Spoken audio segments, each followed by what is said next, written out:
আমার পরিবারের প্রত্যেকটা সদস্যের জন্য বিজয় আর প্রীতি শুভেচ্ছা ভালোবাসা অভিনন্দন। বড়দের প্রণাম, ছোটদের ভালোবাসা। সবাই অনেক ভালো থাকো, সুস্থ থাকবো।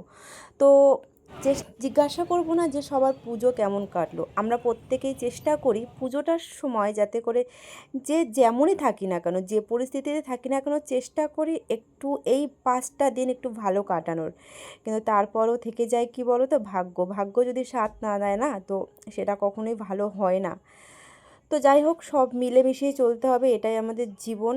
তো চেষ্টা করেছিলাম পুজোর 2টো দিন একটুখানি ফাঁকা প্যান্ডেলে গিয়ে একটুখানি ভিডিও করা। যতই হোক বাইরে এত আলো ঝলমল পরিবেশ, বছরে একটা মানে এই একবার মা আসবে 5 দিনের জন্য, এই সময় ঘরে থাকতে ইচ্ছা করে না। তারপরও চেষ্টা করেছিলাম একটু ফাঁকাতে গিয়ে ভিডিও করার, কিন্তু যাই হোক ওটাই হয়ে গেল আমার। মানে আরও শরীর খারাপ হয়ে গেল রাস্তায় বেরিয়ে, বাইকের ঝাঁকুনি, ভিড়। আর সেইভাবে রাস্তার খাবার দাবারও আমার খাওয়া বারণ ছিল, প্রচণ্ড গা গুলাচ্ছিল বাইকে।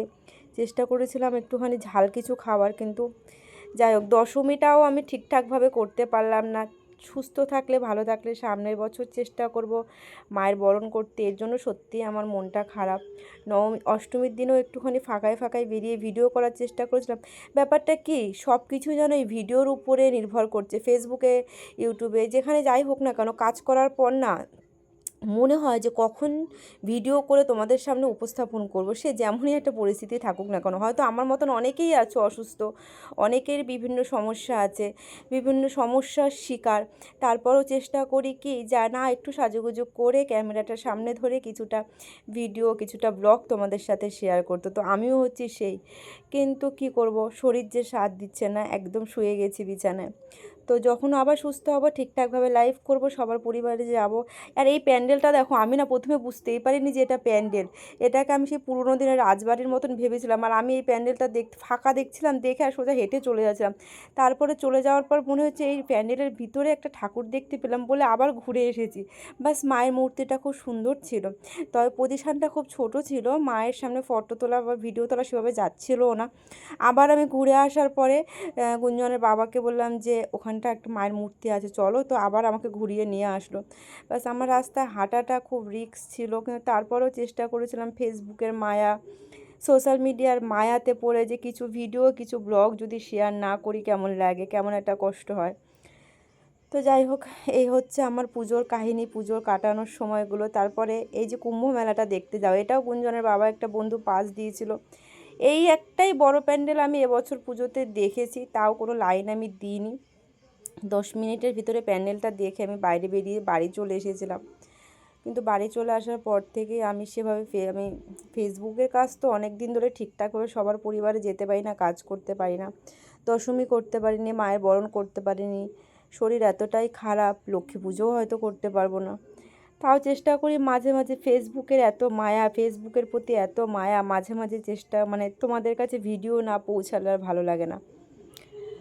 তো আমার এই প্যান্ডেলটা খুব পছন্দ হয়েছিল, আর যারা যারা আমাদের এরিয়ার এই কুম্ভ মেলার প্যান্ডেলটা দেখতে গেছে সবারই মোটামুটি পছন্দ হয়েছে, স্বাভাবিক, খুব সুন্দর করেছিল প্যান্ডেলটা। কিন্তু বেশিক্ষণ দাঁড়িয়ে দাঁড়িয়ে সব জায়গায় প্যান্ডেল দেখে, লাইন দেখে বা হচ্ছে গিয়ে ক্যামেরা করার মানে শক্তি আমার ছিল না। তারপরেও চেষ্টা করেছি যতটা পেরেছি ফেসবুকের কাছে তুলে ধরার, আমার ক্ষমতা অনুযায়ী আমি পোস্ট করেছি। তো তোমাদের সবার ভালোবাসা, সাপোর্ট পাশে থাকলে সামনের দিকে এগিয়ে যাব। সামনের বছর যদি সুস্থ থাকি, মা দুর্গা যদি সুস্থ রাখে আমাকে, তাহলে অবশ্যই চেষ্টা করব সুন্দর সুন্দর ভিডিও করার, মাকে বরণ করার। সত্যি আমার মনটা অনেকই খারাপ, কারণ আমি মাকে সেভাবে বরণই করতে পারলাম না। তো সবাই ভালো থাকবে, সুস্থ থাকবে। আমার পরিবারে যারা আছো, যে আমি তাদের পরিবারে যেতে পারছি না বলে রাগ করো না। আমি সেভাবে কাউকে শুভ বিজয় উইশ করিনি, কারোর সাথেই সেভাবে কথা বলিনি। সত্যি কথা, মাকেই বরণ করতে পারিনি, তাহলে আর উইশ কী করে করবো। আশা করব মায়ের কাছে এটাই আমার আবেদন, যে মা যেন আমাকে সামনের বছর সুস্থ রাখে, আমার পরিবারকে সুস্থ রাখে। তো এটাই হলো কথা, যাতে করে ফেসবুকে নিয়মিত কাজ করতে পারি, তোমাদের সাথে আবার আগের মতন কাজ করতে পারি। হ্যাঁ, ভিডিও হয়তো 2-1টা পোস্ট করি, ভিডিও করাও অনেক কমিয়ে দিয়েছি।